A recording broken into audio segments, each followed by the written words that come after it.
Okay. And if I ain't finished filling this tournament, I can get my ass out of here. I got till 3 o'clock.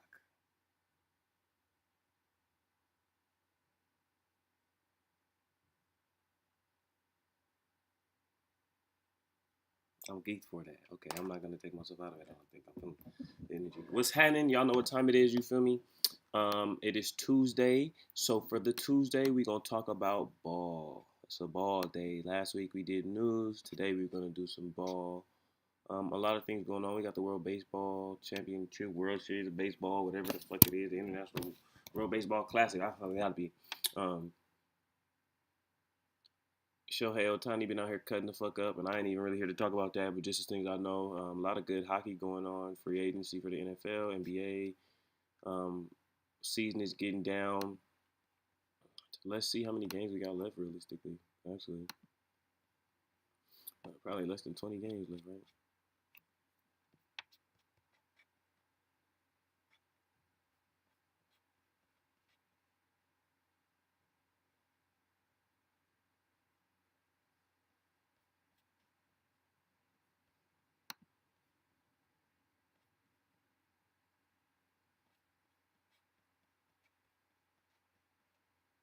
That's all the games for April. So yeah, the April season. The season ends on the 9th of April.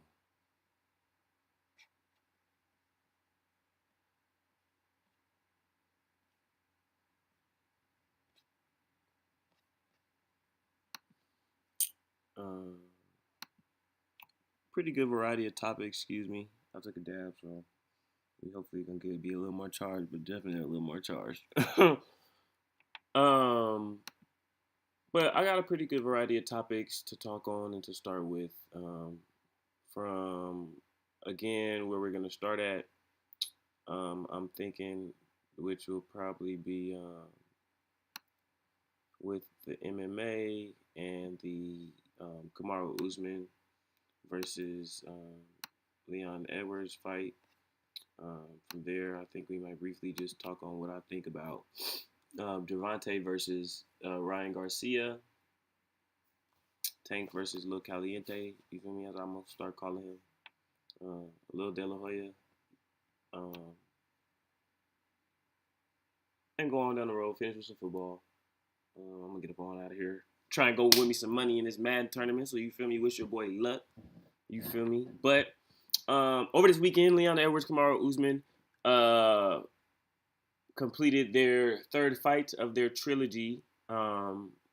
If we all remember, more notably, because I really don't remember what happened in the first matchup.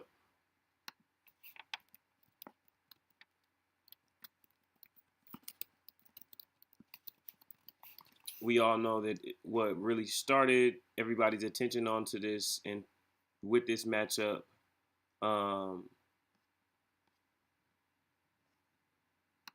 was the knockout, the kick knockout. You know, that really kind of changed the seeming right now, not negatively, but seeming to change the trajectory right now of um, Kamaru Usman's career. Because again, like you'll see on the podcast coming soon, it'll take you back a few weeks from now. Obviously,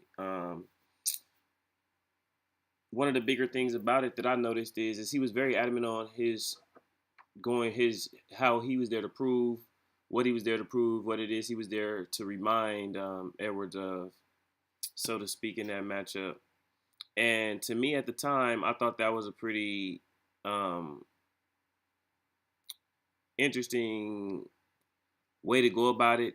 Um, Again, a lot of things I've been hearing in the last few days has been about focusing on today, not yesterday, not tomorrow, but focusing on today and being in the moment, being in the right now, what's going on. And Usman's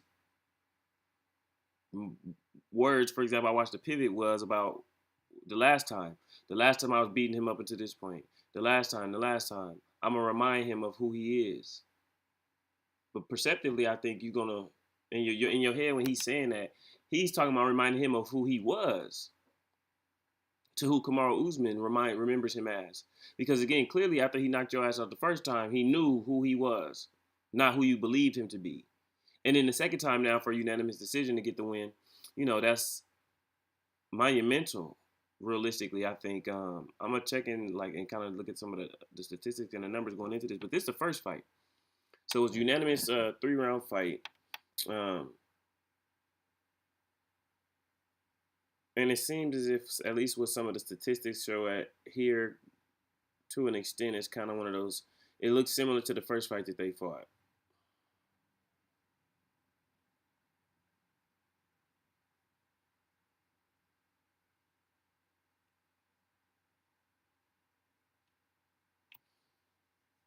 So he was really much more dominant in that last round with significant strikes. It shows he was very good in the clinch.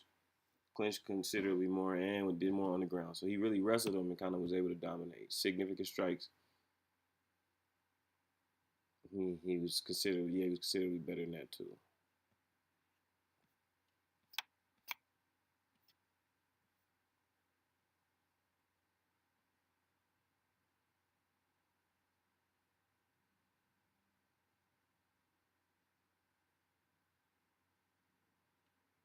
But again, when he first fought um, Edwards, that's 2015. Like that's a whole different world from even when we knew who Kamaru Usman was. If you understand what I'm saying, like so realistically, like literally when they coming in and fighting it from 2015, I'm trying to see where the fight is.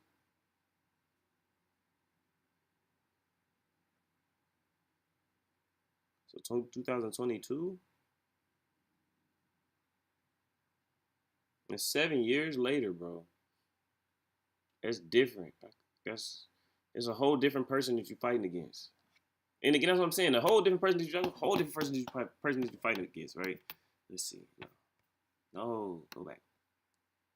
Go back with your ass.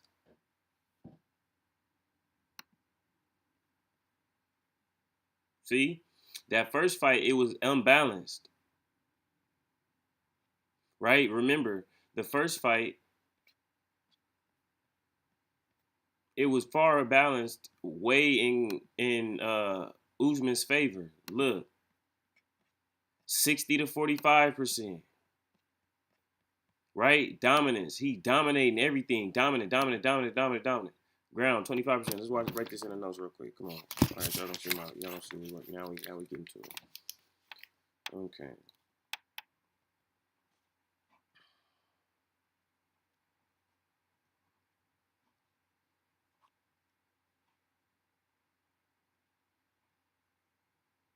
$48 to $80, 26 or 57. Ground.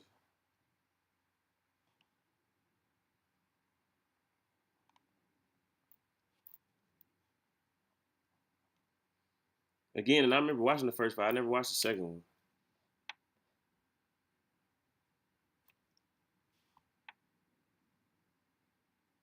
And then it clinched. You feel me?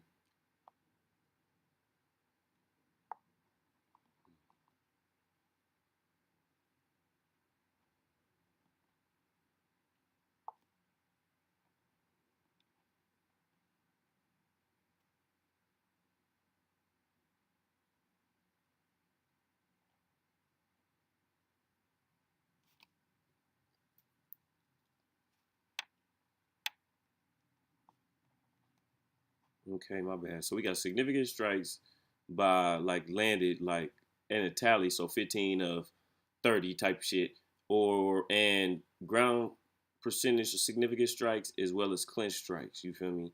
And then significant strike percentage is gonna be the second one. Edwards, come on. Let's see. This fight, nigga, 60%, which means he hitting you damn near every time he move his hand.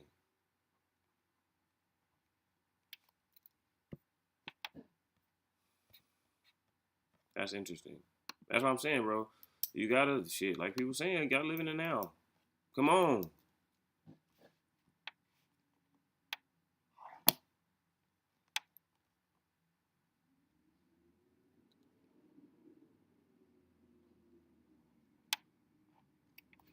Which trash truck is that?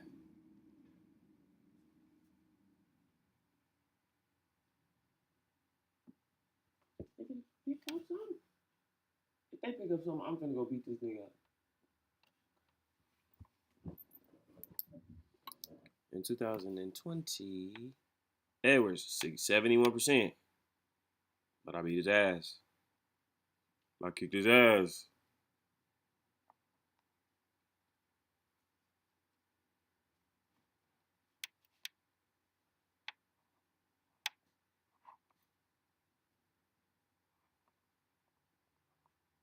Okay, and then we gonna do these stat totals for these niggas in 2020.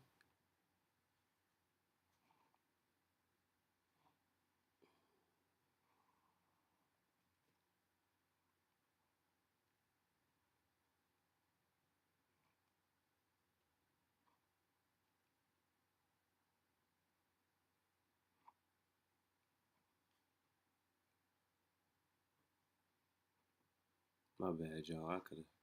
I didn't know that my mind was gonna automatically want to break down how he clearly had the game fucked up from the beginning. Okay. Significant strikes, we go 83%, 83 of 135. Already he way up, 55 of 75.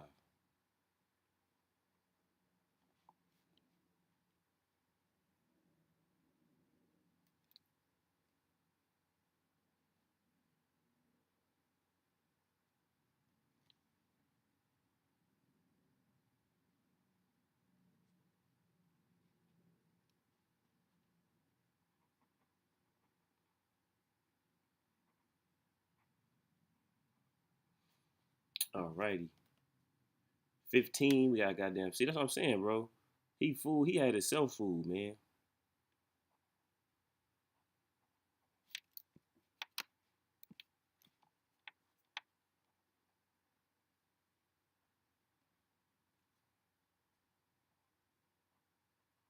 And then Edwards didn't miss.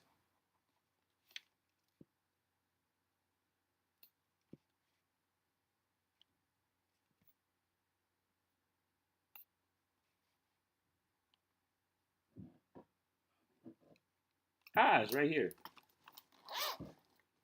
See, I wanted my little highlighter. So I can highlight that year he knocked that nigga the smooth fuck out. Kick that nigga lights out.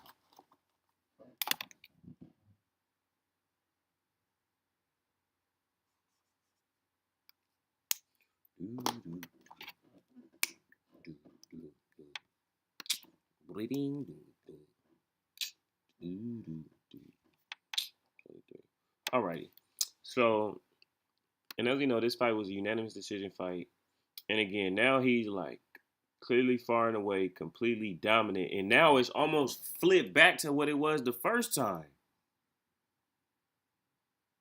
And that's the crazy part. So yeah, so again, realistically, like it seems as if he, for whatever reason in his head, built up some kind of dominance that he had as well. Clearly, I mean, I think one thing the UFC is good about doing is when they find a star and they find who they want to prep up, they put a lot of people against inferior fighters. And I think we could probably go back and look at his overconfidence going into that matchup. I mean, I think Masvidal was talented, but I don't think Masvidal was as great as people made him out to be. There's a lot of, if you're looking at the totality of the fighting versus just being a bully and different things like that, I think you get an interesting dynamic of, it's kind of like Vince McMahon with wrestling. It's not always going to be the person who is the best is going to be up there. Because again, when the best person gets there and he fighting, he tend to end up whooping these dudes' ass. How it was like how it was with Holly Holm and the other woman when it came to fighting with Ronda Rousey. Ronda Rousey was just the toughest acting and the most supported by the leadership.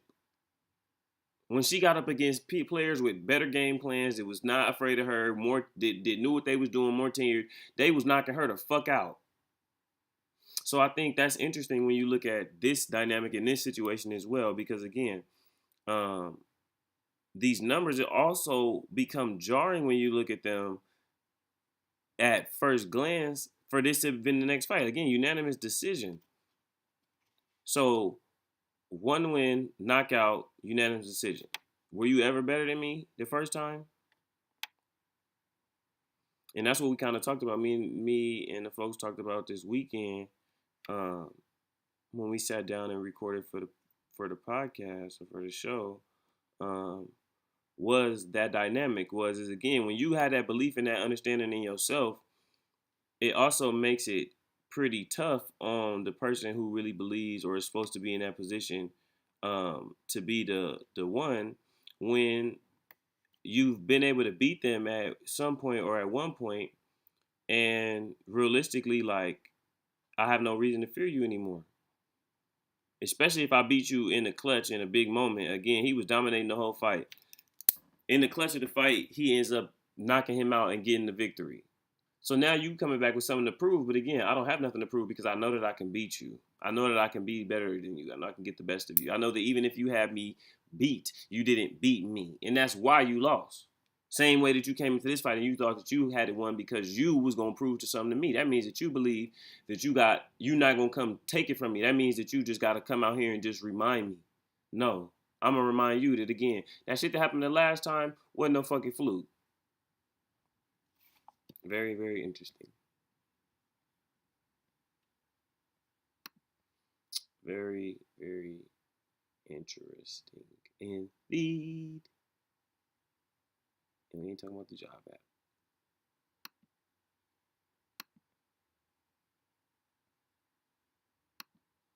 Um, so what was said, because again, they did come up, training and fighting together and things like that in their past. Um, big respect to Kamaru Usman with a trilogy over 8 years. We fought 13 rounds over an hour together in the octagon, and our rivalry will go down in history. Just pure competition at the highest level. I wish you and your family well. Garbage truck day. Special thanks to you, to my management, family, friends, and fans. I appreciate each and every one of you. It wasn't my night, but always we go back to work. Congrats, Leon Edwards. Great work. And that's all you can say because, unfortunately, even just looking here, he kind of looked washed. And I know he's still dominant. I know he's still a beast and great at what he do, but I don't know. So from there, we'll go talk a little bit about what is potentially coming next with Covington becoming a champion, similarly to how Israel Adesanya lost um, a few months ago, and he's going to be taking his rematch against somebody who he previously lost to, albeit in another form, but he did previously lose to, and now, he'll have another opportunity to win that man and take his belt back. And again, I think he should be very, very attentive on how things just went down for Edwards, because see now, similarly to how again he got knocked out after having a cool fight against the guy who he already fought before, because the guy already don't have no fear of you. He done touched you before. He gonna let what he gotta let fly in order to do what he gotta do if he's just gonna lose. If I'm gonna lose, I'm gonna let it fly.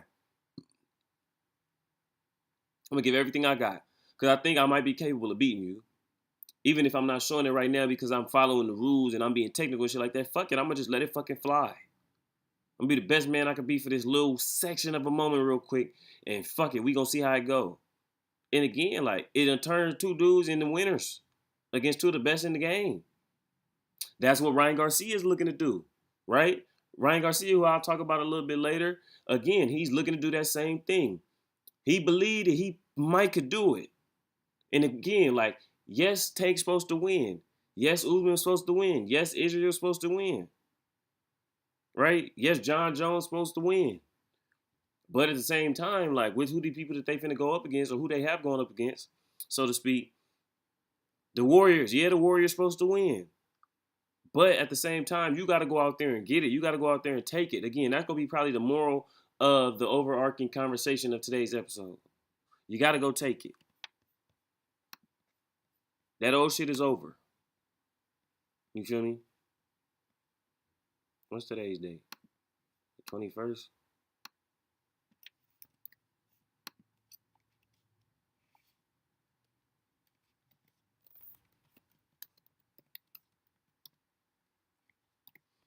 Go get it.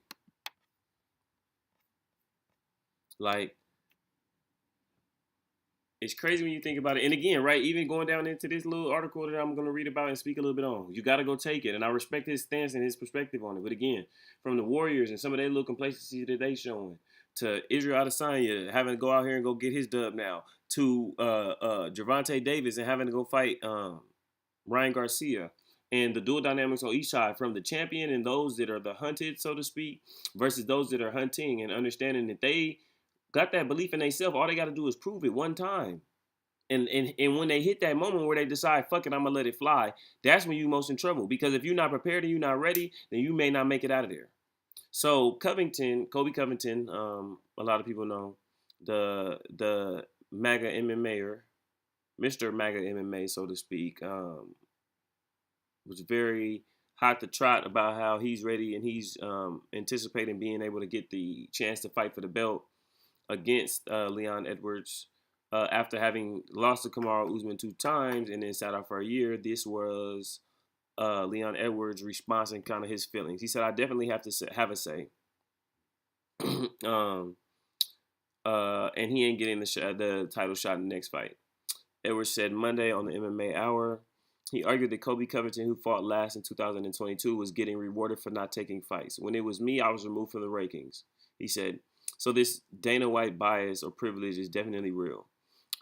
Edwards defeated Kamaru Usman in an anticipated rematch by majority wins, Saturday. Covington, who served as the backup for the bout after previously having lost to Usman, said there's no way, Edwards said there's no way you're getting beat twice by the guy I just beat twice. Went out there and beat Masvidal, then sit out a year and a half. Edwards said, not even tweeting or nothing, just go missing. Makes no sense at all to me, is what he said. He said he has to go out there and earn it the way that I did. I agree. I don't think there's anything wrong with that perspective. I don't think there's anything wrong with voicing his opinion because, one, we know Dana White is full of shit. Before Tyron Woodley was whack and played it himself and played his way out of the game, I believe he definitely was somebody who should have fought like a Conor McGregor type of guy. I think at one point they were same class or could have been in the same. And just because he was one of the better fighters at his game, if McGregor's the best, go beat the best dudes at the classes that you could beat them at. Similar to how John Jones is, right? You'll let John Jones do it because you know he could win, he could dominate. But Conor McGregor, within how you'll let him do it, you'll kind of do it best to fit and to benefit what the MMA and what UFC is looking for, so to speak. So again, they do want to push Kobe Covington in there. It's perfect. It'll be the perfect opportunity for them to do that. But I also believe that with Edwards having won in the ways and the fashion that he did with his tenure, I think he does have a say and have a control in it. It'll be interesting to see how it's going to go. Because, I don't know a lot about his ability to possibly beat a guy like that. But I do know that he definitely has all the tools in his tool belt, in his toolbox, so to speak, to be able to take on the tasks. From his win just this past Saturday, he's moved up 3 spots in the latest ESPN pound-for-pound ranking. So we've got Robert Whitaker at 10, Alex Pereira, who beat Israel Adesanya. He's number 10. Aljamain Sterling, and I think that's who that is. Excuse me. I hope I'm not wrong. Brandon Moreno, Kamaru Usman is at 7. Charles Oliveira is at 6. Israel is at 5. Leon Edwards at 4. So he moved up from number 7, right? Or number 6, all the way up to number 4. John Jones at number 3. Alexander Volkanovski at number 1. And then Islam Makhachev. I don't know who that is neither. And John Jones or Jacobs is not number 1. It is definitely a question. I get it, but this last Cyril game, I just don't see it. I just was looking at that nigga look ill-equipped, and it seemed like a lot of the words and a lot of the conversation after the fact has been that he was definitely ill-equipped being out there, and it was a good old little tune up, hit that thing, run that gas, run that, hit that gas, right? Yeah, tune up. All right, let's go ahead and take this out. Let's take it with the tune up. Go and see what we got. So, but again, I think you don't see Kobe Covington here. So I think it gives Leon Edwards the right and the feelings to be able to control and manipulate how the path is dictated to come in tried for his belt, but as well he got to hold up his end of the bargain. He can't lose. Any losses, any stumbles, any fumbles, gonna put him at risk and in position to possibly, be out bad. So now let's move on to another one, Gervonta Davis, in the fight now, where I think he'll be faced with another moment where he'll have to go and take it. I think he's somebody who, when that moment where they let it fly and the opponents decide that they are going to be fearless and attack him with that kind of fire to be a desire to be a champion.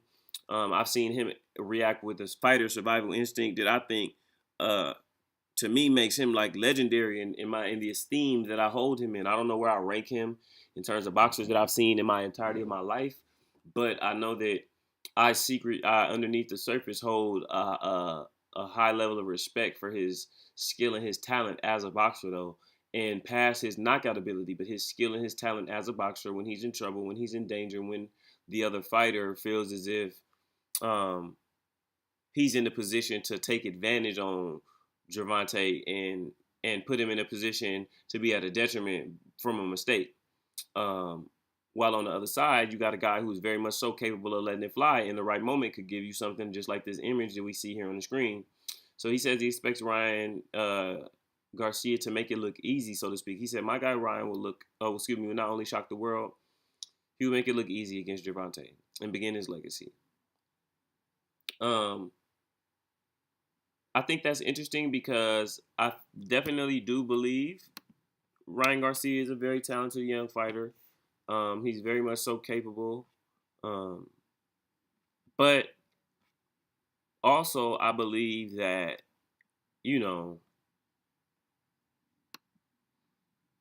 within that, I think there has to be some respect given to who Gervonta Davis is realistically, and you got to be fearless, and you can't have no issues with it, or no fears in it as the opponent being Ryan Garcia, because you got to go out there to take this man down. But again, like, it's a different animal you stepping in here with now. You can see it when they communicate and they talk. Yeah, Ryan Garcia is charismatic, but he's still a little baby. He's still getting his little sea legs, and this is his first opportunity, and he's in there with a killer. The man's a killer. He's not just one of these nicknamed guys. He's a dude who go in there in the ring and he go ahead and he handle business. And what I mean by handle business is again, he ends fights. He changes the climate. He changes the weather. And not just changes the weather, but again, he bring the house down. He bring the bricks. It's not just, it's not just for show. It's not just for social media. And I think that people don't really necessarily understand that when they look at him, because there's so many Ryan Garcias, fighters whose imagery and his careers were made, though, off of social media, and they made their name off of that. And I think a lot of people miss out on that. And I think it makes Tank dangerous in this fight and in this dynamic because for whatever reason, though, people got it in their heads that Tank is the hunted and that he's to be worried, and he's gonna come into this thing with the type of respect and ability that he needs. But again, check this one right here from Lomachenko. Vasily Lomachenko said this: I think, my opinion, Gervonta Davis will win because he's a very technical fighter with power. He's very technical. He has the power. He has the speed, and he needs to move. And always, he always fights guys who are bigger and taller than him. Again, one of the things that I understand and know realistically is that he has a real unique talent and a real authentic and genuine skill for fighting against guys who are bigger than him in stature and frame. But as well, dually, he is very, very, very technical. And it comes out when he's usually in danger in his fights. So I think it'll be interesting to see this fight between him and Ryan Garcia. I just think Oscar De La Hoya got it fucked up. Being so adamant that, he gonna win. But again, that's his guy, and he's got to be there and be supportive for him and supportive of him. But I think when you look at it, you got to understand what kind of dog he's getting in there with. This is not him getting in the ring with Floyd, even though that was still a mismatch too. This ain't De La Hoya versus Floyd. This is something totally different, realistically. Um,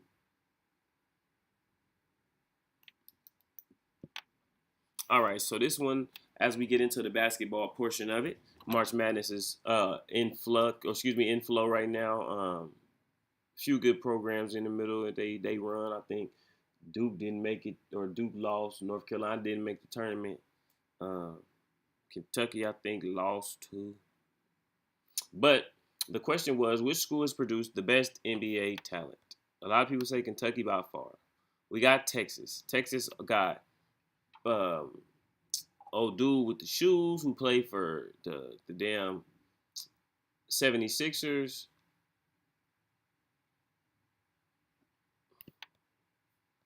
What's this man name? It's Patty something. PJ Tucker. They got PJ Tucker. You feel me? They got Kevin Durant. I guess Kevin Durant enough to beat 10 niggas because they got only just KD on here.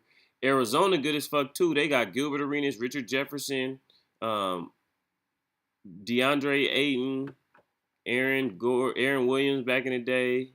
Like they had some good dudes. Okay, here we go. UCLA or is this Indiana? Yeah, this UCLA. They got Russell Westbrook, um, Lonzo Ball, goddamn Kevin Love, Matt Barnes, Kareem. That's a good one.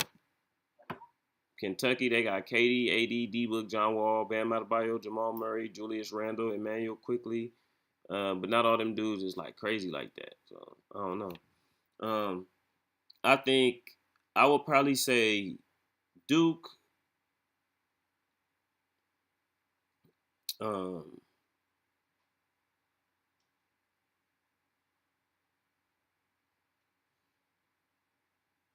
I would say Duke.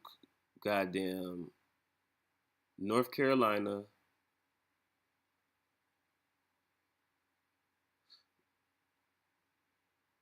I want to say, dang, it's between UCLA or Arizona. Arizona, UCLA. So that's Duke, North Carolina, Kentucky, Arizona, UCLA. Duke, North Carolina, UCLA, Arizona. Who else?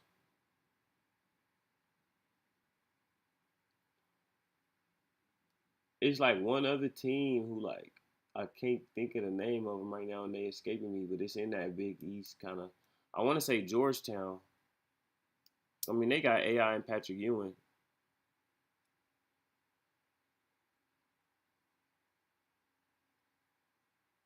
right? That's a good team, Georgetown. So that's mine. Um, it'll be Duke, UCLA, Kentucky, Duke, UCLA, Kentucky, North Carolina, and Arizona, Georgetown. 1, 2, 3, 4, 5, 6. That's my top six. My top three elite is gonna be Duke, Kentucky, and Arizona, and then my other three are gonna be man, that nigga Jordan though, and Vince Carter. Okay, so it's gonna be North Carolina, Duke, um, Arizona. Then it's gonna be Kentucky, Georgetown, UCLA. We can't forget, motherfucking North Carolina, goddamn, got Jordan.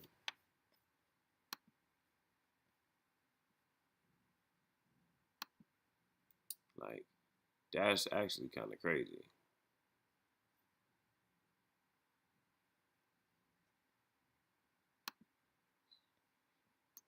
Why was that a picture of a young Michael Jordan? I mean, young Magic.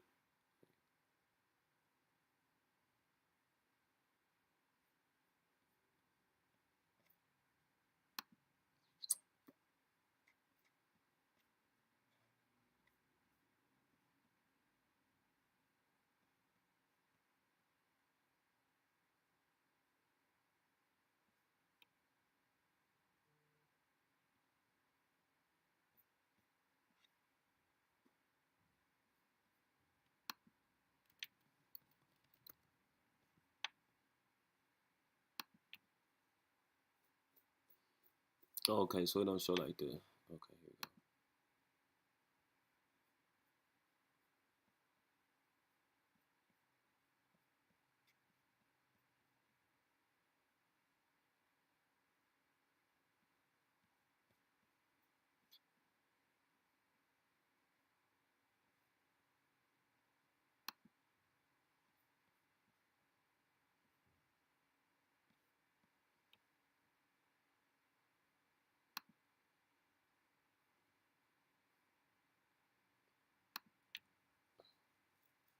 Oh yeah, no, no, no. See, that's crazy. All right, this is cool. So I'm sitting here like, yeah, I gotta go look into these schools, and I'm like, nah, I gotta find out.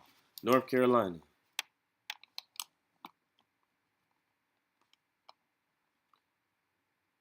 Kenny. They got Kenny the Jet,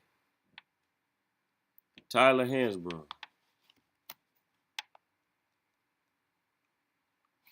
I remember him being big. Raymond Felton, he ended up being nice in the league. Antoine Jameson.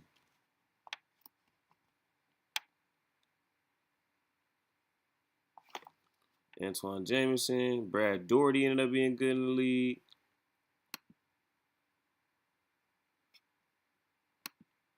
Brendan Haywood.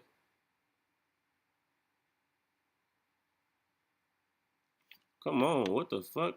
Sam Perkins. Boy, these niggas was good. North Carolina, nice. All time. That's crazy. Reggie Bullock.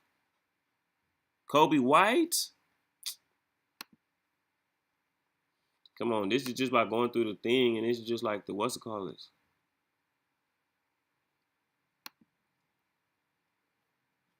Oh, none of these. John Henson.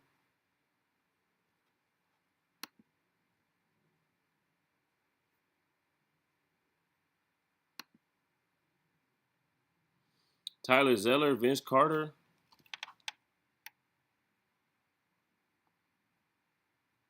Like what?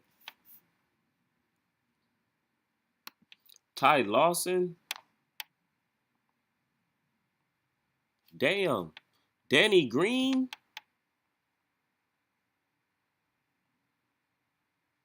What I'm gonna eat for lunch today, y'all? Should I have a hamburger or a sandwich?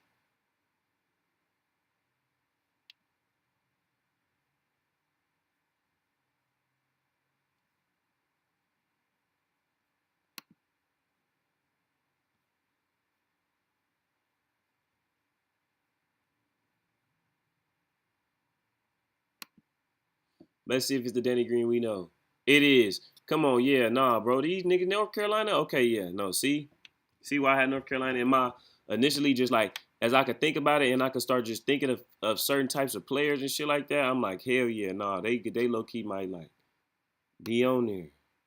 Jerry Stackhouse?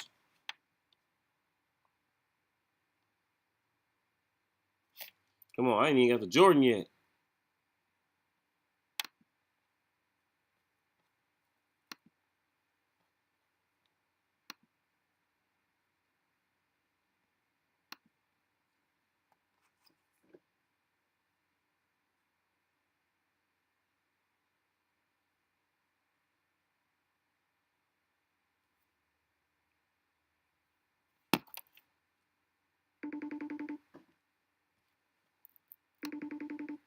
Let's see if we can eat up.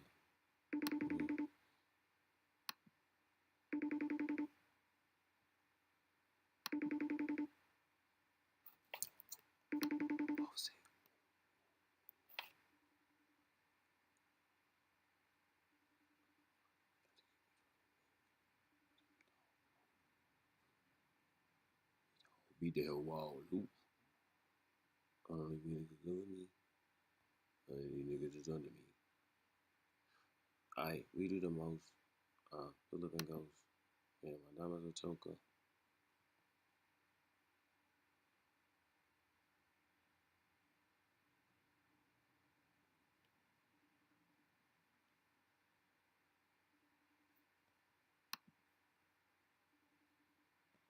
Now let's see. I don't even know who John. I know who John Henson is. I don't know him like that though. Who is Leaky Black?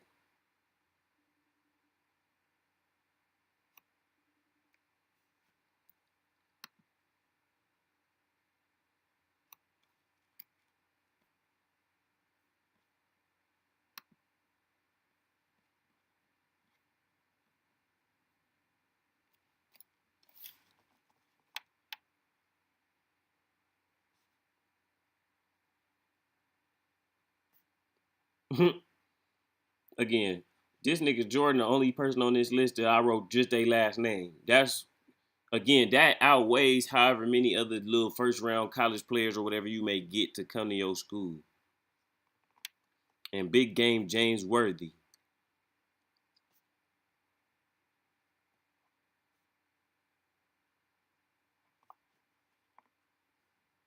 All right. So it was, what did I say? I said North Carolina was number one. I said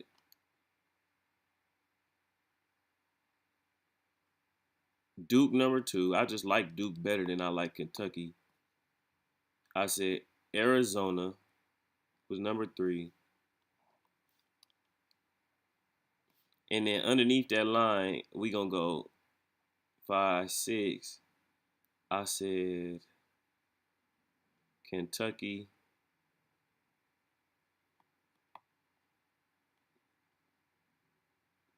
Kentucky, UCLA, Georgetown. And I don't know if that's necessarily right, but I just feel like that's the way it is. Even though I really hold Kareem in like high esteem. So again, right after that, we gonna check out Duke. I'm supposed to be playing in the Madden tournament at 2 o'clock. I'm having fun doing this stuff. Okay, and this is their stats on the season. Jordan averaged 14. He averaged 13, 4, and 1. He was hooping. He was hooping.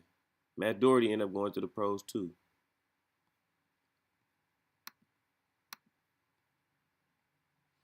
'82, 1993. Who's on this team? Vince Carter.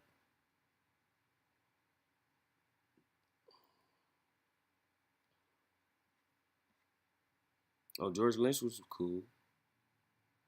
See, look, dang, no, this is cool. I wish it would show like, it could show like more teams, but this is cool.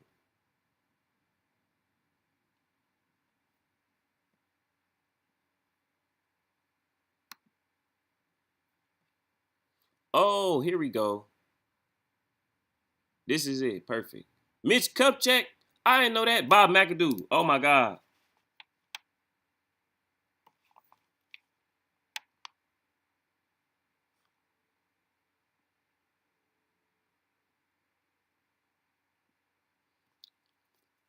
Who else? Rasheed. Oh my God.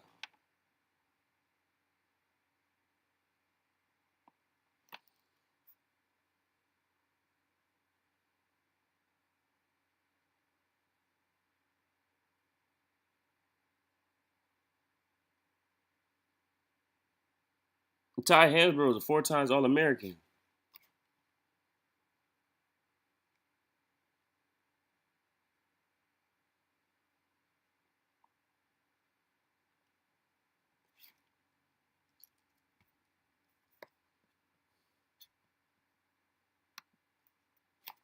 2005, they won the championship. Oh, Rashad McCants.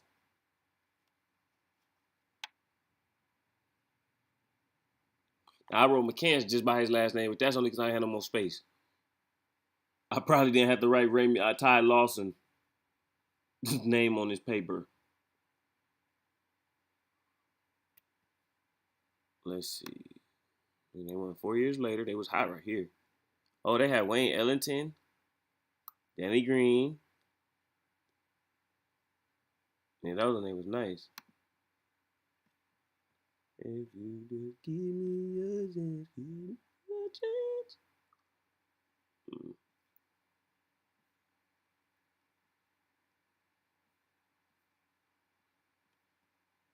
Okay, so that's North Carolina. We're gonna check out Duke now, the Dukies.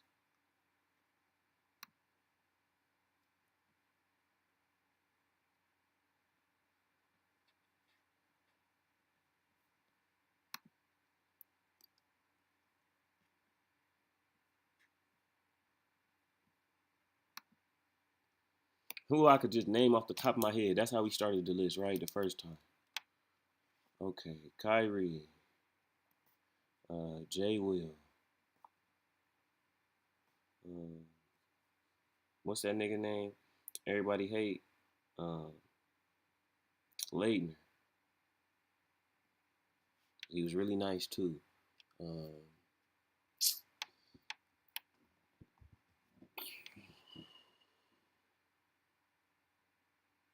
Grant Hill. Okay,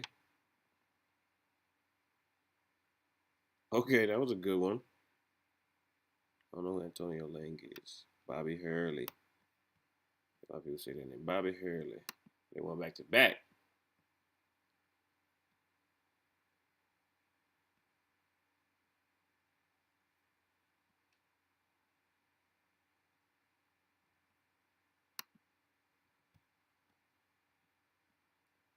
Not Shane Battier. Oh, Jabari Parker.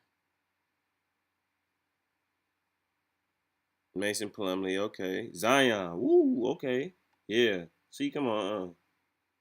You trying to play with the kids? Trajan Langdon. Luke Kennard. Dunleavy. R.J. Barrett. Elton Brand. Marvin Bagley. Paolo. Oh.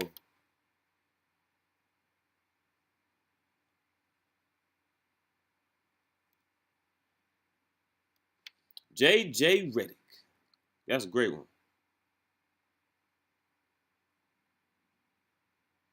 Legend. On and off the court.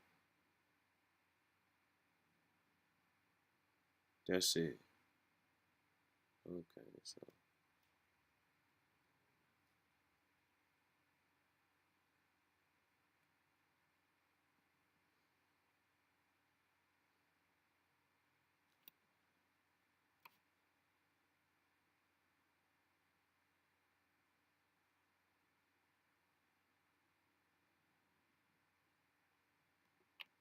So that's interesting. Kyrie didn't get an All American at Duke because he got hurt.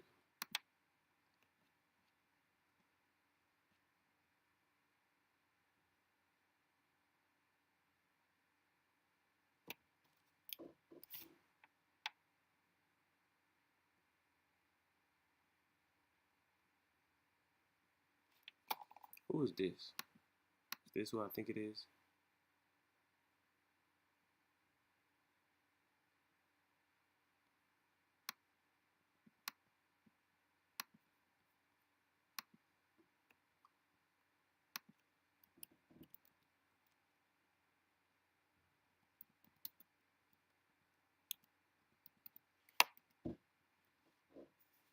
It is.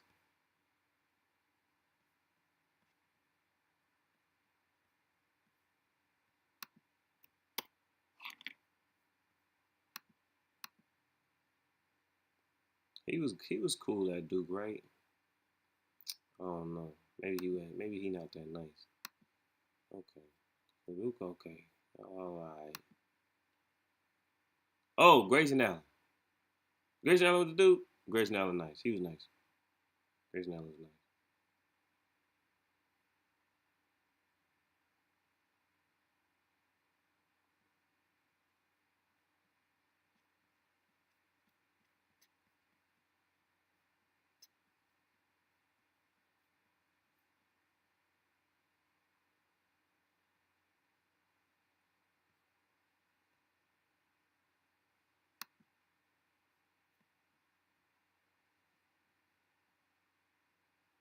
Shimmy Ojale. Kyrie got there. He was there like 2010.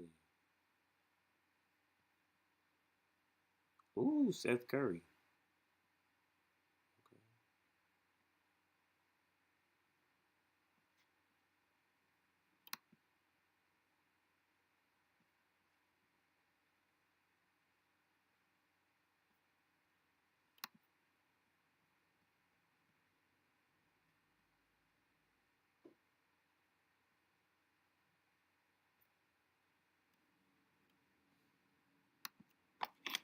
All right, Duke paid wasn't that long.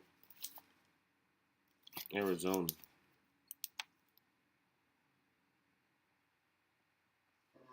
Let's see what they got. I know I'm putting them on there because they got Gilbert Arenas. They got Richard Jefferson.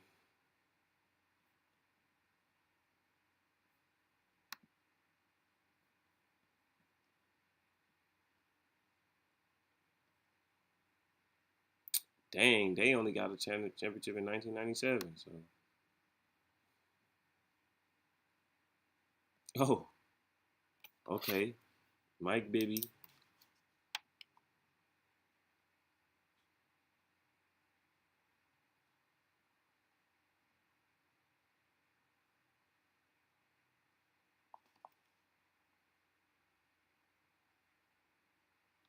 Oh, Jason Terry.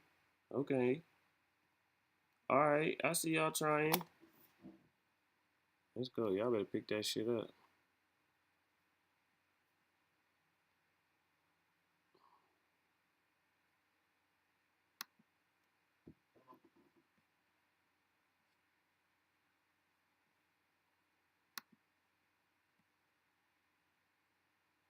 Okay, Steve Kerr.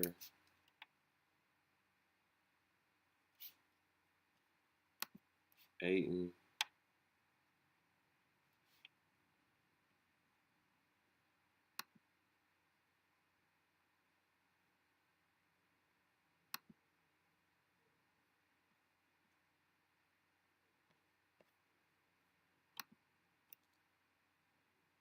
Right now. They kind of running out of.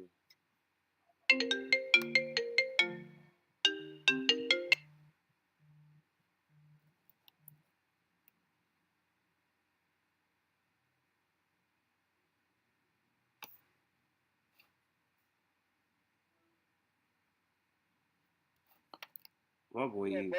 My boy eating the good food. Mm-hmm. Oh, dog. He's on my damn thing.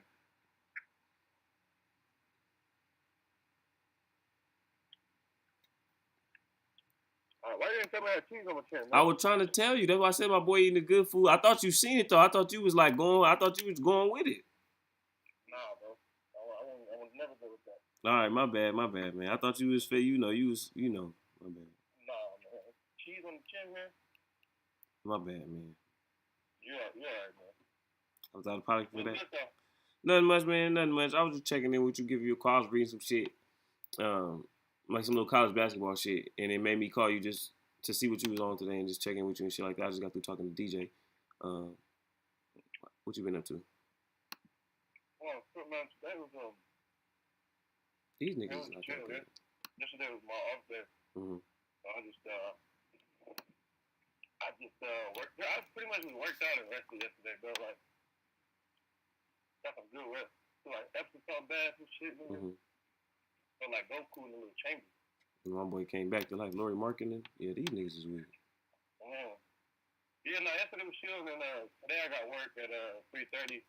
I'm headed to the train station right now. My boy headed in there right now. That's not too bad. What time you get off? Probably like 10:30, 11. Okay. That ain't gonna be too bad. Nah, it's pretty chill with shit too. Yeah, I'm off for like 2 days until I work. Then I work the whole weekend. Hey, what's gonna be the Lakers playing this weekend? I think so. You niggas better fucking win. I don't think it's but yeah, I'm pretty sure they're in for the show. Oh my gosh. Clippers, goddamn, the Warriors had Steph Curry had 50 and they still lost. Mm-hmm. Okay, maybe did I overblow how good Arizona is because Richard Jefferson, Channing Frye, and Gilbert Arenas is homies? Because in my head, like I Arizona back in the day? just just Arizona period. Like it's they talent. Oh yeah, no, Arizona ain't got that much talent. Arizona ain't got what? They ain't got that much talent. Like in my head, I'm like, cause I seen this post and it was just like basically like who produced the best talent in college basketball. It was like Duke. Oh, man. It was like Duke, North Carolina, Kentucky, and then they had Texas on there just with KD highlights on it though. It was just KD highlights, which was crazy to me. I said, this nigga enough to count as a whole school by himself. They said KD, he worth like 10, 15 players by himself. That's why he act like this. That's why he ain't never gonna act right. That's why he ain't never gonna act right. So That's funny as fuck. I made a list and I'm like, okay, well, I'll say like North Carolina because they got Michael Jordan and James Worthy Yeah. and Vince Carter. Yeah. And then I like went on the list and Kenny the Jet Smith Oh, yeah. and Danny Green and Jeremy Stackhouse and James Worthy and Rasheed Wallace went there, which I didn't know. That's crazy. Right? I didn't know that. That was crazy to me. Nah. Because I feel like we know about. I didn't know even the college. No, I mean facts. That nigga see. I thought he just walked out of his Rasheed Wallace and he was in the NBA. What they found that nigga in the park, right? They the '90s, they make it seem like that. Like at one point, they were just finding niggas literally in the park, like. Bro, for sure. That nigga, the 360 windmill. Oh yeah, come on, 17? come on, what? Oh, yeah, he in the league. Yeah, man, you play for the Knicks now. Okay, let's check out Kentucky. Just like that. Just like that. Because again, Kentucky got some good niggas. Because Devin Booker good. Mm-hmm. Boogie. What, John Wall, didn't he go to Kentucky? Oh yeah. John Wall went to Kentucky. A couple niggas went to Kentucky, man. Boogie, like you said Wall. Cat. Who? Carl Anthony Towns. Anthony Davis. Oh, yeah. Yep. Anthony Davis, bitch ass. Jody Jody Meeks. Jody Meeks. I remember when the Lakers got him. I was like, who the fuck is Jody Meeks? Tayshaun Prince. Okay. Ooh. He went to Kentucky? Yup. Damn. Tayshaun was a baller, bro. You feel me? So I called you while I was doing this little live because I figured you would have a good understanding on which of these niggas was good too in the league. And again, that's what the cool part about this being Malak. When I was doing this list, and I was surprising myself, like how you said, like Tayshaun Prince. Again, I didn't know that nigga went to college. I thought they got Tayshaun Prince out of an and one mixtape park the same way you thought they got Rasheed Wallace. Like Michael Kidd Gilchrist, he was good. Ooh. In college. Yeah. Michael had an interesting. He did have an interest. Is he still in the league? He went in. I don't know. Let's see. I'll check right now. I don't know if he's still in the league. I'm about to say he had an interesting career. No, he for sure did. And he was the number 2 pick. These Cincinnati Park Squirrels is different, bro. What happened? What the fuck? Nah, bro. Like how niggas was staring at me just now, bro. Like, yeah, I'm just passing through. Right. Bro, the 2000. What year is this? 2012 draft. Crazy. Anthony Davis went number 1. Kid Gilchrist went 2. Bradley Beal went 3. Deion Waiters went 4. Damn. Damian Lillard went 6. Wow. Who else? I'm trying to see. Oh my God. I niggas picked Deion Waiters for Damian. Holy shit. And somebody named Thomas Robinson. Good, bro, but what the fuck? He should have been the first pick. Nigga, what? Damn, that's crazy. Ain't that wild? Nigga said Deion Waiters. Yeah, that's the Cavaliers. Man. See why LeBron deserves more respect? Oh, man. Bro, Chris Middleton didn't go to the 39th pick. Damn. He went after Draymond Green. That's why he played like that. That's crazy. Right? Robert Sacre was the last pick in the first round that year. Wow. We're not even going to talk about Rob. That's funny. Mr. Sacre. The most confused big man I've ever Late eyes on. Oh no. Okay, so we just gonna gravitate away from this list of college players because again, like on the list too. I mean, hold on. I'm gonna pull up two more. I'm gonna pull up Arizona and Kentucky though, because I do want to see Arizona and Kentucky. No cap. I mean Kentucky and UCLA. Okay. I feel like UCLA basketball is. Damian Lillard. Bro, yeah, that's crazy. I wanted to keep going through the draft classes, Malak, and just look at the draft classes and see what the fuck was going on with that. Fucking nuts. Right? 'Cause how could you do that? Man, I don't know. I mean, like, I'm not gonna sit here and act like Deion Waiters was not a bucket. He was hooping for sure. He said he was hooping. But, like, I don't know, man. Like, I feel like even back then, if I saw Dame Tate and Deion Tate, I'm going Dame. I feel like Deion Tape ain't fucking with Dame. Like, can't be. Deion was putting that thing in the hoop, bro. I'll tell you that right now. I know. But I'm just saying, like, about to lead your team somewhere? No, man.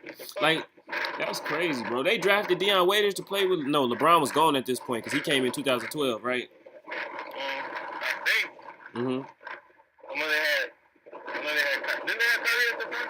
Yeah, they got Kyrie like right after that, or right at the same, like right before that. When year is Kyrie drafted? 11? Let's see. Oh, he might have been. What year is he drafted? 2011. Okay. Lord Jesus. That's crazy. Him, oh my God, Derek Williams was number 2. I don't know who Enos Freedom is. I don't know. Tristan Thompson was number 4. Valanciunas was number 5. This draft sucked. Yeah. Oh my God, Klay Thompson went after Jimmy Fredette. At 10. Kawhi was 15. Oh my God. Oh, shit. Ooh, I couldn't be no NBA exec, nigga, because if I smoke some shit like that, boy, what? Me. Jimmy Butler was number 30. Damn. Jimmy wasn't who he was then, though. No, he wasn't. He definitely wasn't. Yeah, man, Jimmy's crazy. There's no way you could have known that. No, his glow up guy, he gotta make the Hall of Fame. He got an old school NBA growth. On, bro. This nigga done grew like a 2K player in before our eyes. Bro. Like what? Come on. My boy had no VC, nothing, and then turned into that man. Nothing. And was behind Derrick Rose. He held them down when Derrick Rose got hurt. Come on, bro. Now, that's why I fuck with Jimmy so heavy, bro. Because that nigga was not nice, nigga. He did not come into the league. He said he was not nice. He was not nice, bro. What? Jimmy was known for defense. No, for real. He was known for defense, bro. He was not known for his scoring. They knew he could score, but not like, no. Hell no. That's why I fuck with him, though. No, hell He yeah. worked his ass off. Because again, like he literally worked his ass off. Mm-hmm. If Got It Out the Mud was a player, nigga. What? It would be Jimmy Butler for sure. Got it out the mud. At the dirty water. It was dog shit in there. What? Dirt, dog shit, dead bodies. Man. Derrick Rose, old knees, all the guns niggas throw in the water in Chicago. Like, come on, man. Oh, bro. You say Derrick Rose, old knees. My bad. I'm sorry. Hey, come on, bro. My bad. Although that is hilarious. God damn. In 2007, should Nick Young have went 16?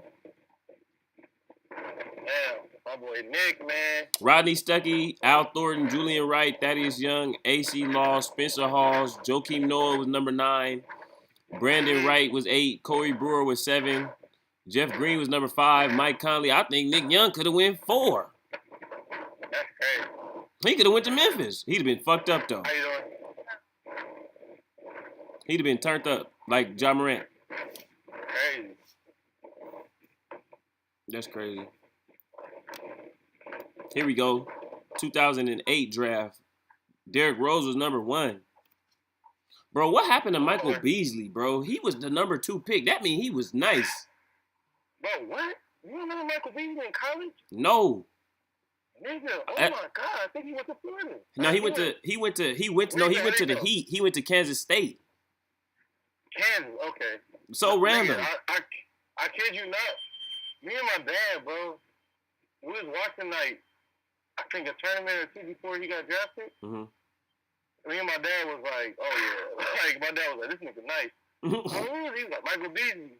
I started watching this nigga games for real. I was like, oh, this nigga's crazy.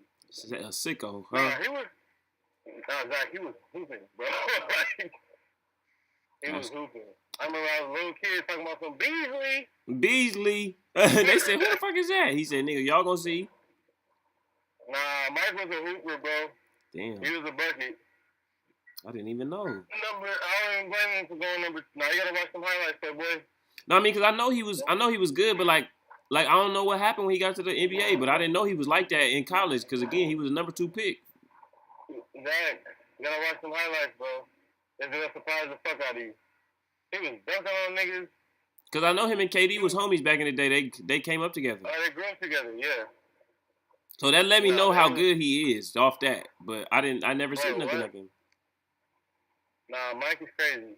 But I don't know, like, once he left the league, I mean, he's still doing the thing, but it's like, I don't know if it was like more mental or what, man. He said it was a little bit of both. I know he said that the situation in what's it called, it wasn't good. The situation in Miami just didn't end up being a good situation for him. Miami? Yeah. I mean, when he got drafted in 07, that's like right after D-Wade? Yeah, right after they won. Oh. Did Shaq stay? I'm finna see right now.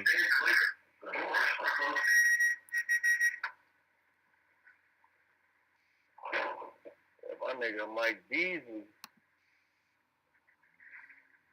It was D-Wade, Ricky Davis, Sean Marion. Oh my God. Shaq, Alonzo Mourning.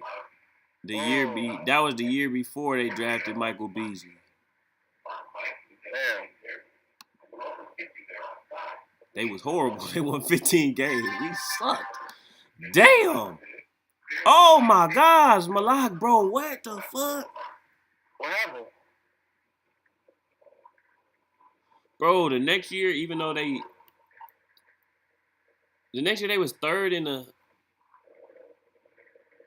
the Southeast, bro. Eric's supposed to have been the coach for the Heat for a long time. Bro, they had Sean Livingston, Mario Chalmers, D-Wade, Sean Marion, Haslam, Beasley, Jermaine O'Neal. That's why they was weak. Sean Livingston and D-Wade probably would have been cold. And then that's when they got LeBron the next year, I think. Nope, they went one more year. Who was on this team? They didn't get LeBron till 2012. Yeah, no, this is 2009-10. No, they got LeBron in the 11. Yeah. This is the year before that. 2011 they played Dallas. Yeah, 2011 they played Dallas. So LeBron had to get there in that summer. Yeah, he got there 2010, 2011. Yeah. That's just crazy. Dang, that's crazy. My boy Michael Beasley could have been on that team. They for sure wouldn't have lost to Dallas. God. Oh, my God. Imagine him. Michael Beasley he was fucking shit up. Him going out there going up against Dallas and Sean Marion and shit. That's crazy. I didn't know Sean Marion was on the Heat too, though. Wait, the year that Dallas won, Sean Marion wasn't on that team? No. The year Michael Beasley got drafted to the Heat, Sean Marion was on the team. I didn't know that. Oh, yeah. Yeah, Sean he bounced around because I think he was on Phoenix before that, and then he went. And then he went to Dallas. Ooh, Phoenix, Sean Marion, boy. Nah, Russell Westbrook deserves his flowers, bro. He got the most minutes played in UCLA history. Shit, man, bro, Russell in the college is crazy. Bro, he gonna be out there playing if it ain't one thing Russell gonna do. Reggie Miller went to UCLA? Oh, shit. Yeah, he was out there shooting shit up. He was in Westwood, airing up his joke. Come on, what? Like he was scared. Oh, boy, I didn't know that Reggie Miller went there. That's him. Man, come on. Where's the black man? Baron Davis? Oh, man, that's my guy. I got some meat bearing babies. That shit's cool. That's cool as hell. Now he seemed cool as hell. He seemed real chill. Bro, what? He came up to the bar at Stapleton one night after the Laker game, and the homie was serving him but didn't know who he was. I walked over, I was like, "Yo, what's good, BB?" He's like, "What's up, bro?" I was like, "Man, like I really fucking some game, da da da." You know, man, appreciate you. I was like, "Yeah, I like the shit you doing after too, man. It's dope. I appreciate that, man. Do this." And shook my hand and we walked off. And my fellas was like, "Who was that?" I was like, "Nigga, that was Baron Davis." He's Baron Davis. I said, "Oh man." He not from here, huh? Nah, he was older white dude too. So yeah, he was That's yeah, crazy. he was cool stuff. I'm gonna go on this tunnel, but I might not be able to hear you for a minute. For sure, I'll text you. What's up, man? Peace. Alrighty, so that's gonna end this segment of our college talk. We talked a little college basketball with a guest of the day. I think my pick is gonna be for North Carolina. Tim Duncan's career winning percentage is as high as the Milwaukee Bucks this season. I don't really necessarily know what this means when you think about the grand scheme of how they kind of posted this, because that's over the course of like multiple seasons with a whole bunch of teammates and shit like that, and that's just the best record in the NBA right now. So, I mean, you could probably find a whole bunch of teams. I mean, individual players whose career winning percentage may be around the best record in the NBA. But with that being said, and that being there, though, what we do know is Tim Duncan is indeed like that, and very much so slept on too. R.P. Willis Reed, who passed away today.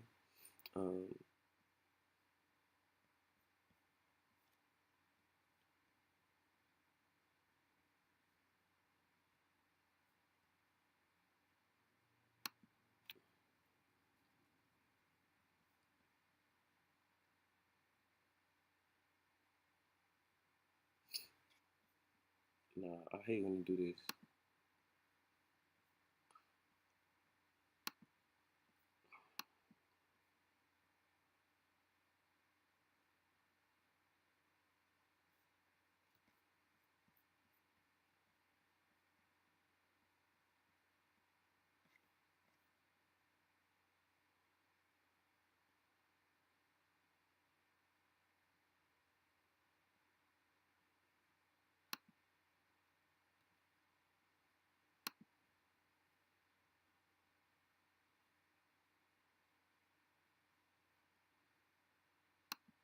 Here we go.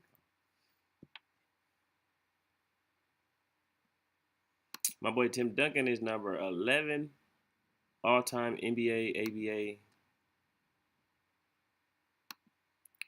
and number 9 NBA leaders in total points. I don't know who the fuck Dennis was, but that nigga was hooping like crazy. Again, he got 31,000 points, 31,668 to be exact. Regular season, he got 26,496 points and 5,172 in the postseason. More postseason points than Dirk, Wilt, KD, Hakeem, Jerry West. That's like crazy. Playoff points, he's number 9 in playoff points. Regular season, he's number 9 in total regular season NBA points and number 9 in total points. So he's the number 9. Basically, he the number. Oh wait, no, that's not number 9. Total points, he's number 9. Regular season is 1, 2, 3, 4, 6, 7, 8, 9, 10, 11, 12, 13, 14, 15, 16th all time. And he's 1, 2, 3, 4, 5, 6th all time in the playoffs. That's incredible.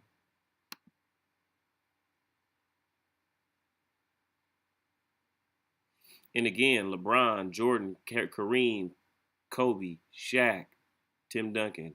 That's the greatest players probably ever to play this game in a championship setting, I believe.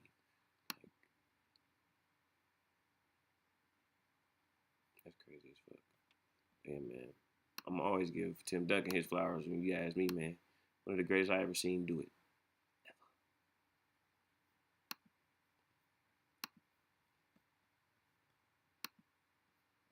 Let's go inside the numbers.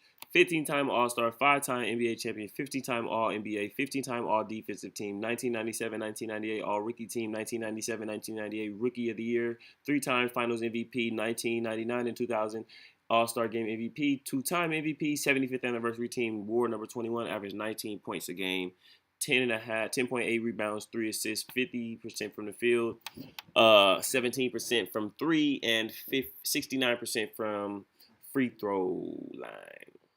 His player efficiency rating was 24. His win share was 206. Tim Duncan was truly a legend. Highest average was 2002, where he averaged 15, 12, and 3. Also had a season right after where he averaged 23. 12 and 3, almost 4 assists. That 1999 to 2002 frame, he went fucking crazy. That's incredible.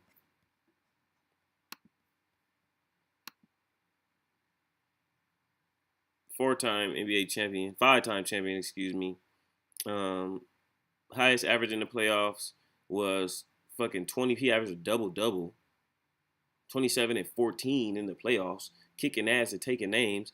For his first championship, he averaged 23 and 11, followed by his third highest output in the playoffs in his career ever, which was 24 and 15. Sheesh, have some mercy on the poor souls. Beating LeBron the first time, 23 and 12. Then against the Detroit Pistons, 22 and 11. Then his last championship, he averaged 16 and 9. Come on, man. True legend. The big fundamental.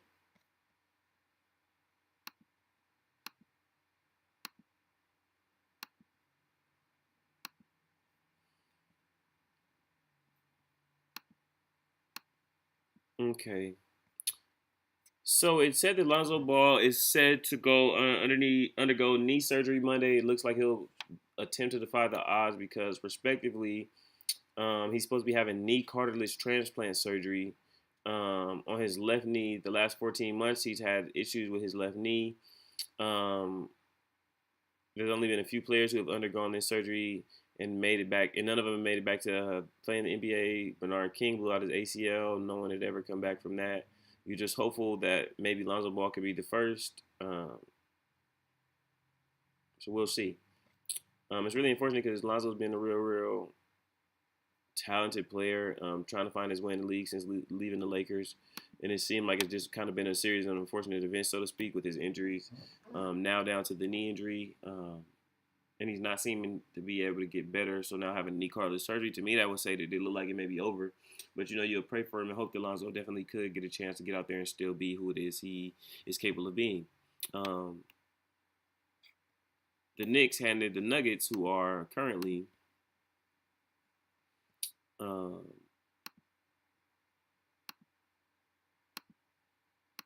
number 1 seed in the East, their 6th straight loss, which I think is interesting that the Knicks are kind of like, not the Knicks, the Nuggets are kind of like tailing off here at the end of the season.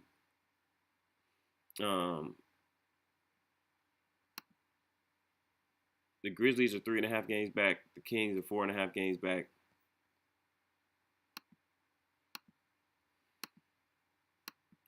The Knicks handed them their 5th loss in 6 games. Jalen Brunson returned and balled the fuck out. He had 24 points in his return to the court, leading the Knicks to 116-110 victory. Everything feels good when you win, body and all, right? Imagine what he's saying. He had 16 points in the first quarter to get the Knicks off to a quick start and finished. Then he finished strong to end the game. He helped them come back while trailing by 13 in the second half. New York was protecting a 2-point lead when they made 2 free throws with 43 seconds left remaining in the game. Then pushed the ball up court and threw a lob to Mitchell Robinson. He slammed it. They went up 116-110 with 24 seconds left. Nikola Jokic had 24 points and 10 rebounds and 8 assists. They lost for the 5th time in 6 games. Let's see.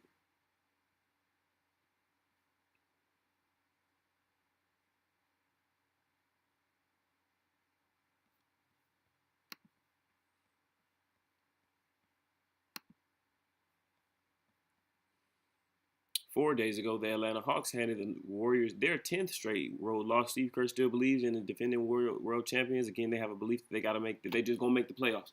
We just got to make the playoffs, get in there, and then with the opportunity having made the playoffs to play again, we're gonna remind everybody who we are. Similarly to Kamaru Usman's feeling, which I talked about again, the moral of today's episode, the focus on today's episode is you gotta go take it. You can't just expect for it to be there. But Steph Curry having had 31 points, Trae Young with a steal in the final 45 seconds. Unfortunately, that 31 points wasn't enough to get them the win. The Warriors are now 36-36, but everybody's always talking about the Lakers. They've been like this the whole entire season. They never turned it on. They never came to Warriors. But again, nobody wants to talk about that because they want to hang on the Lakers. I really think a lot of good is coming our way down the stretch, but we got to get there. The Hawks led 112-119 before Young steal from Steph Curry and layup stretched the advantage to 6 points. They were trying to get the switch, trying to get the mismatch. Young said, who had 25 points and 12 assists. It's just timed perfectly. I just timed it perfectly. John Collins had 22 points, and there was a 19 added by Onyeka Okongwu. I said that terribly wrong, and I know I did. Only had 22 points. He had 19 points as the Hawks snapped their 2-game losing streak, and they are like literally one game within 500. They've been like that for the last 25 games. The Warriors are 7-28 on the road this season, and 29-7 at home. It's not mental, Kerr said, of his team's road advantages. I think we're competing. We're playing well. It's hard to win on the road in the NBA. We're just not getting it done. Kerr said before the game, there's really no precedent there's really no precedent I know of his teams dropping production on the road. He described the Warriors' poor three-point defense in the road games as mind-boggling. The Warriors right now, opponents have made 32% of their their 3 points in the Warriors' home games compared to 40% on the road. The Hawks made 39%.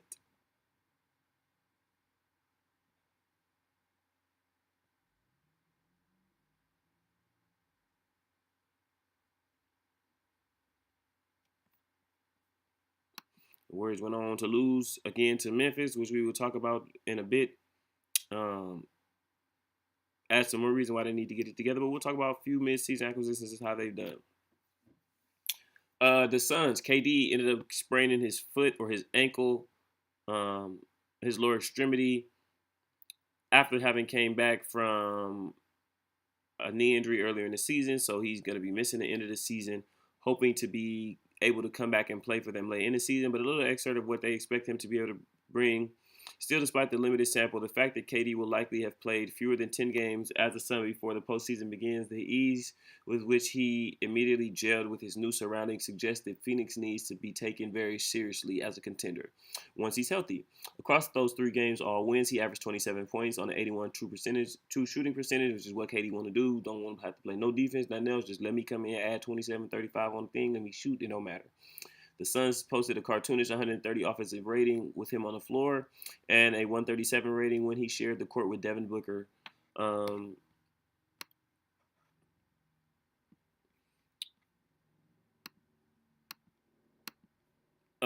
The Suns love to run 3-man actions and utilize both sides of the floor, which makes them ideally suited to incorporating and maximizing Durant's chameleonic roles. Can use Durant in any of the 3 roles: ball handler, primary screener, secondary back screener, and the pop shooter. The Hornets sets can similarly feature Durant acting either infinite as a shooter or involving Devin Booker. I'm imagining is what that would mean. In more simplistic actions, he can simply set up on the wing opposite of Devin Booker, Chris Paul occupying the potential nail helper and allowing his teammates to glide into the paint unimpeded because he is high off ball. Kyrie Irving with the Dallas Mavericks. Dallas' continued inability to capitalize on a potent offense and its lack of depth. It turned 2 players into one in trading Finney Smith, Spencer Dinwiddie for Kyrie Irving have resulted in the Mavs going 5 of 6 with Irving in the lineup and a disappointing 3 of 6 in games where both Luka Doncic and Kyrie have played. Some of that may simply come down to bad luck. The Mavs have somehow lost 6 gains by 5 points or fewer since trading for Kyrie. But even their mediocre overall performance during that stretch, um, -1 PER, okay, player efficiency rating, damn, -0.1, 0.5, excuse me, per 100 possessions. I got a cough.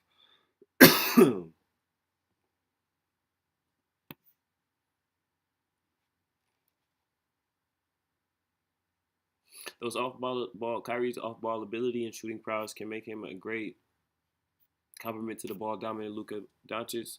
The Mavs that desperately need another creator with, or excuse me, his presence has also led to some awkward moments with the offenses. Excuse me, as he and Doncic figure things out, those kinks should be worked out. Um, the more time that they spend together, but the Mavs' postseason ceiling is capped if they remain defensively inept. We don't go past Mikal Bridges because that shit don't matter. Russell, Vanderbilt, Beasley. We'll talk about the Lakers. The wretched roster constructed by Rob Pelinka had the Lakers struggling to compete earlier in the season, even with LeBron continuing to defy the limits of age and Anthony Davis enjoying his best season in years. Los Angeles lacked quality depth, secondary creation, and shooting. The team addressed those needs leading up to the February 9th trade deadline by adding D'Angelo Russell, Jerry Vanderbilt, Malik Beasley, Rui Hachimura.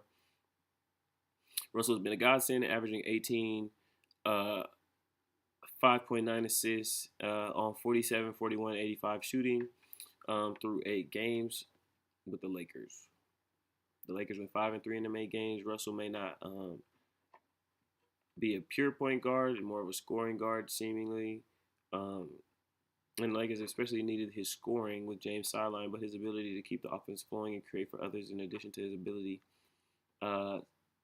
his own, has made him a key player for the Lakers. His shooting, along with Beasley's, have helped juice the Lakers' once anemic shooting team from behind the arc have gotten a little bit of potency.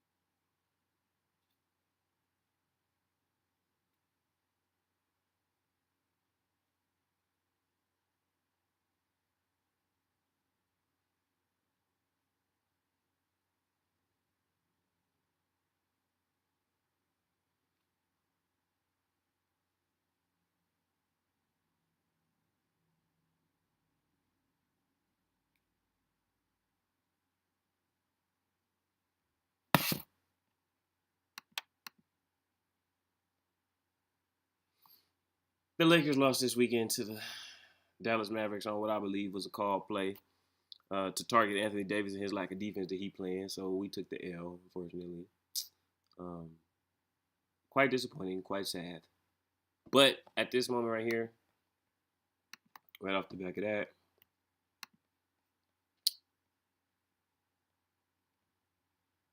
the Lakers are currently the 11th seed. 1 win, 2 wins probably puts them in. 1 win and Oklahoma City loss puts them at potential tying space, right? But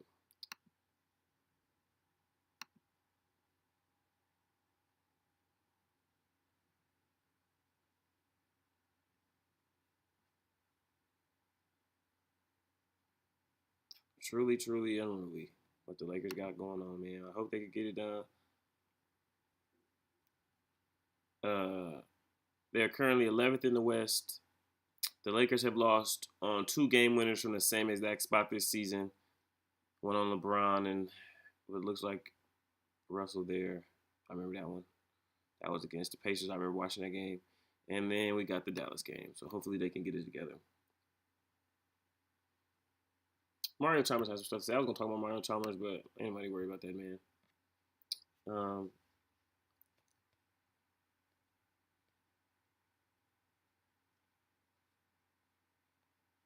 That's interesting. Did I cut my little Warriors thing?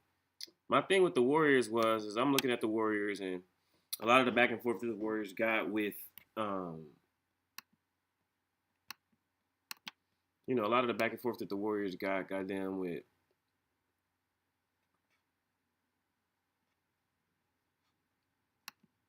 the darn Grizz and all this talk and all this talk and all this talk.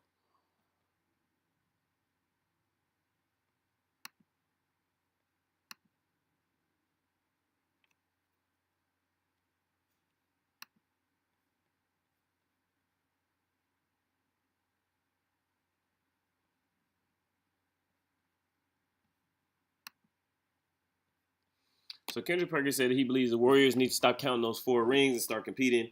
And I definitely agree before I go transition and finish with some football and try and lock in and try and go win this tournament. I believe this. Within the Warriors having won, we got to acknowledge that 2 of those rings came off the back of them adding KD to their team and throwing 30 on top of the whole shit. I don't think that they win 3 of them rings off of LeBron like that. I think that there's a little more of a battle to it in hindsight. But, that's how it went. They lost to the Raptors. We saw that, like, plain as day. And I think that them harping so much on we got 4 rings, y'all can shut up, we got 4 rings, it shows what it is I'm glad that I could get into and say right now is just how much we overrate ring culture. I'm not somebody who thinks rings are the end-all, be-all, but I think they are to be respected. But again, I think talent-wise, you're not going to tell me that Tom Brady is better than Aaron Rodgers, even though his talent is leading people. I understand Tom Brady's talent is leading people, but Aaron Rodgers' talent is physical and throwing that thing. Patrick Mahomes got both of them abilities. His ability to play so well can lead men. So a team award don't necessarily define it because, again, at some phases, are you better than me as an individual? Irregardless of that, I think that the Golden State Warriors right now is in a position where teams that have been hunting them and are after them have that let it fly mentality that I spoke about at the beginning. And you got to be very wary and very attentive about that because that could get you in trouble because these young teams and young talents is not going to be worried about how many rings you got then. They worried about what's going on right now, today, not what just happened previously. And I think for the Warriors, they got to be very attentive and very focused on that because if they don't, they're going to get got. Similarly to the next one. Again, the episode's focus today is go and get it. Let's stop talking about that. Let's talk about what's going on now. Cam Newton said that in a hype video that he posted recently, there's not 32 motherfuckers better than him at the quarterback position. Unfortunately, Cam Newton, I'm not a quarterback guru. I'm not a coach in the NFL or an analyst for the NFL as of yet, but I can tell you that unfortunately for you, whereas you may not believe that, there are 32 guys out there that are better than you. There are 32 guys out there, especially in the starting sense. Now, you want to talk about 32 backups, we could talk about that and we could debate that. But again, my belief is that in Cam Newton's time away, it has created space for other guys to come in and play and to create lanes for them to come in and do what he does. I think the great question is who would you much rather have? Cam Newton or Colin Kaepernick right now to come and quarterback for your team? I don't know. That'll be the interesting interesting conversation, so to speak, with everything that Cam's got going on. But I just believe, not that the ship is sailed on Cam Newton, I just believe that it's kind of hard to want to bring him into your team now with what it is he's given. 3-time Super Bowl champion, 1-time All-Pro, which is interesting. I thought he would have had more than those. 2015 AP MVP, 2015 AP Offensive Player of the Year, Offensive Rookie of the Year, 2011, Burt Bell Award winner, all of that. Sports Nation Rookie of the Year, a career 75 and 68 win percentage, 59% passer in his career, 32,000 yards passed, 382 yards, 32,382 yards, passing.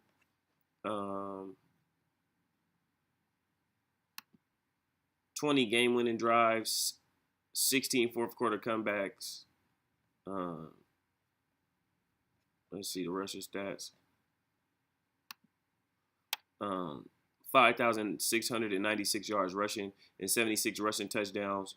196 passing touchdowns, 123 interceptions.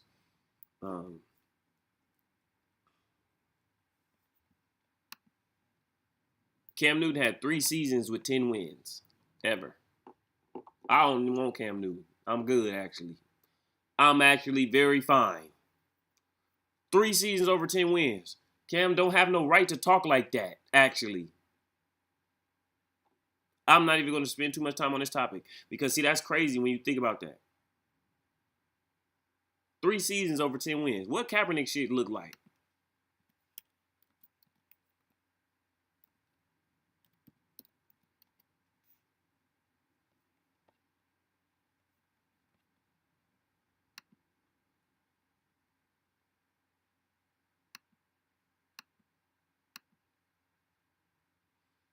Okay, he got 1 season with 12 wins, and then 5-2 got hurt, 8-8, 2-6.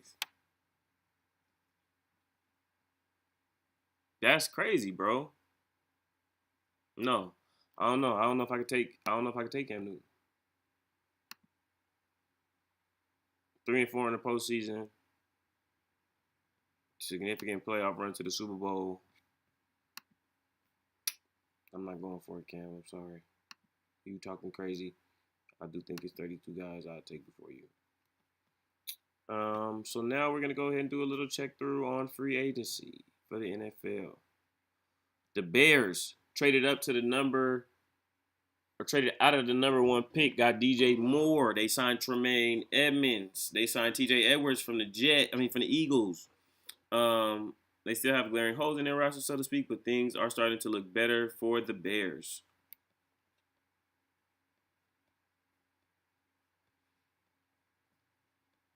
The Denver Broncos signed Zach Allen, D. Lyman, Ben Powers, Mike McGlinchey, Samaje Perine to help add some assistance and some help for Russell Wilson.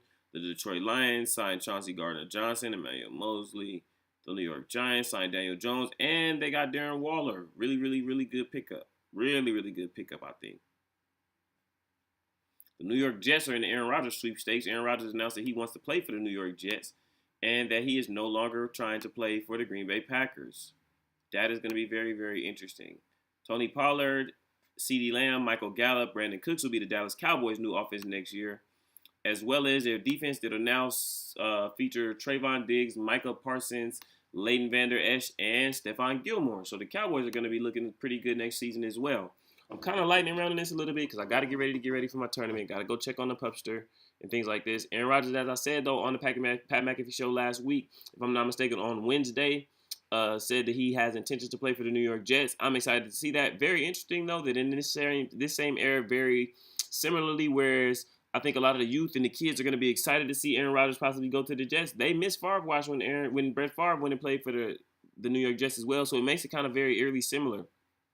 And it makes me beg the question, who is the greatest Green Bay Packer quarterback at least ever, or Green Bay Packer ever, because it's clearly between Aaron Rodgers and Brett Favre. Who would you pick? Both have won Super Bowl, both have an abundance of yards, Aaron Rodgers or Brett Favre.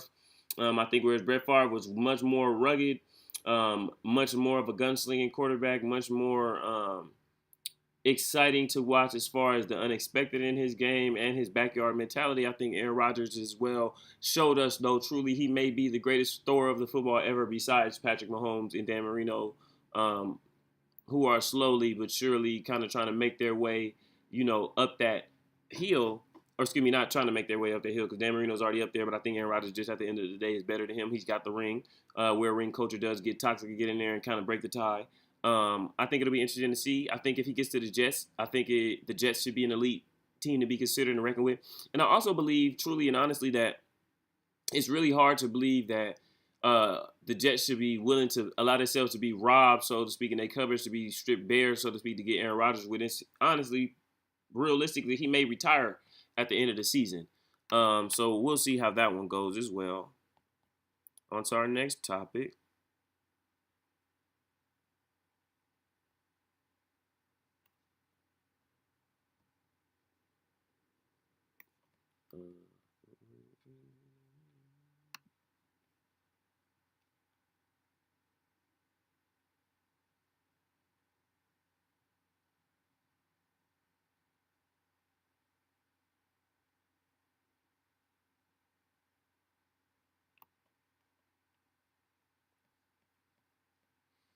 So this was from about 2 weeks ago, but we're going to bring it around, at least with some of the things that have happened. The Ravens, as we all know, Put the 2 first-round non-exclusive tag on Lamar Jackson for him as a free agent.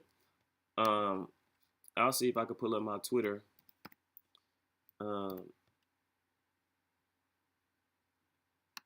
and pull up my tweets on the subject. I had tweeted about Lamar in the contract last week and kind of a range in which I thought he should be able to get based on also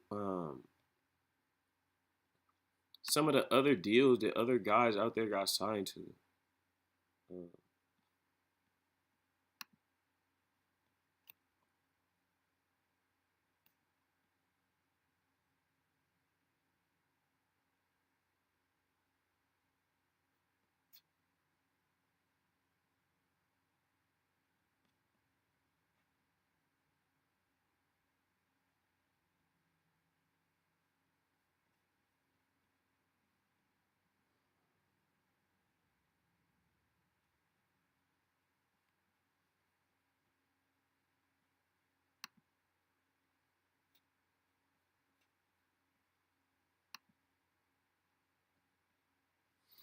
okay, so it started here with me saying I Googled something. For Lamar, Patrick Mahomes got a contract a few years ago after winning his first Super Bowl.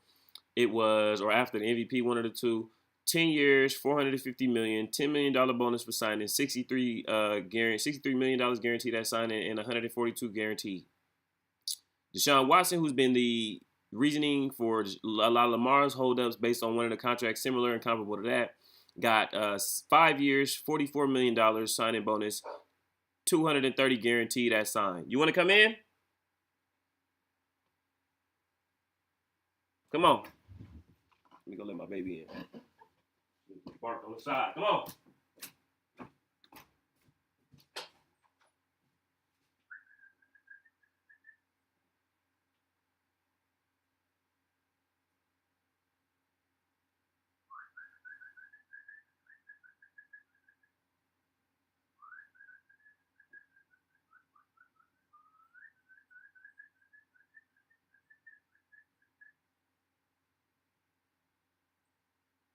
Honey.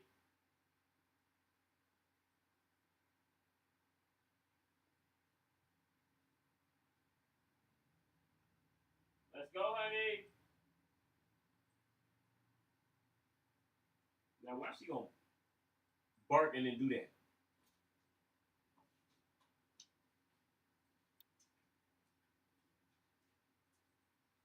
Honey, let's go.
Honey over here plotting the break out the side gate.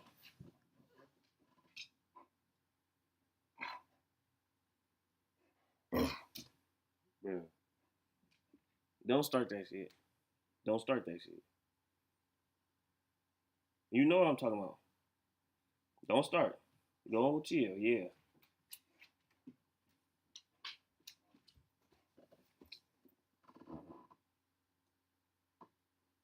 What's up?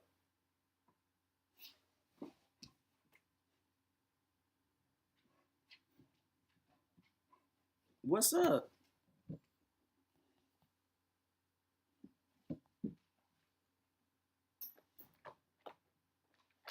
Okay, so I said Watson, whose contract has been a source of so much issue for everybody and everything.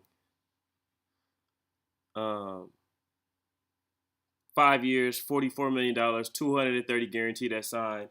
I said, isn't the common ground somewhere between the 170 million and 190 million guaranteed threshold? Because that would put you right in the area of Deshaun Watson, who you are better than, I believe, been better than since college, better than in the pros, acted better than, and Patrick Mahomes, who is the standard, 2 Super Bowl rings, 2 MVPs. Like, you not fucking with him, though. I'm sorry, Lamar. Lamar do not fuck with, he ain't fucking with Patrick Mahomes at all. It's not even close. So I said, okay, how about 7 years, $300 million, $25 million a season, $18 million that signing bonus, totaling 193 before the guarantee. And if they gave Lamar $133 million guaranteed, which Lamar tweeted about, that would be $326 million guaranteed.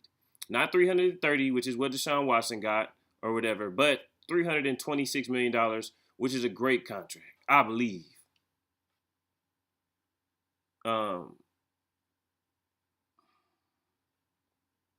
I think it's tough because Dooley, Lamar Jackson does not have an agent, and I'm glad that I ended up talking about this. So it reminded me of my topic and my thing. I think there is a little bit in it that people are missing here. Is that these NFL teams, like even when rappers get all this money and all this shit as an agent, it's always an agent somewhere in there that takes a little bit off of the top. Lamar don't have no agent, so they sending $100 million XYZ million dollars direct to his account.